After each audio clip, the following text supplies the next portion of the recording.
English stories. The Mabel on Midsummer Day. Once upon a time, in a small village, there lived a young girl named Mabel. One midsummer day, Mabel's mother asked her to visit her grandmother and help her with chores, as her father was away and her little sister, Amy, was sick with a fever. Mabel gladly accepted and set off with a cake, some butter, and a flask of lemonade for her grandmother. When Mabel arrived, she eagerly helped her grandmother with the daily tasks. After completing the chores, her grandmother asked Mabel to fetch water from a nearby well, gather dry faggots from the fir wood, and milk the mother ewe in the lonesome glen. Mabel's mother had warned her of the fairies that lived in the woods and by the well, so Mabel took care to follow her mother's advice. As she fetched water from the well, Mabel saw a small lady dressed in green and white, the queen of the fairies.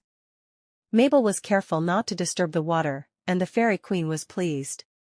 She granted Mabel a gift: whatever Mabel did, she would do well, and she would always be loved. Next, Mabel went to the fir wood to gather dry faggots.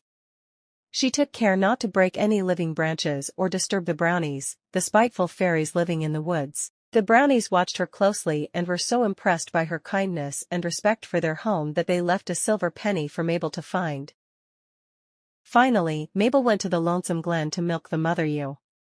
She was careful not to pluck any strawberry flowers or break the lady ferns, as her mother had advised. As she milked the ewe, she wished for her little sister Amy to become strong and healthy again. Suddenly, she heard the sound of 1,000 fairies gathering around her. The fairies noticed that Mabel had shown great respect for their home and decided to grant her a wish.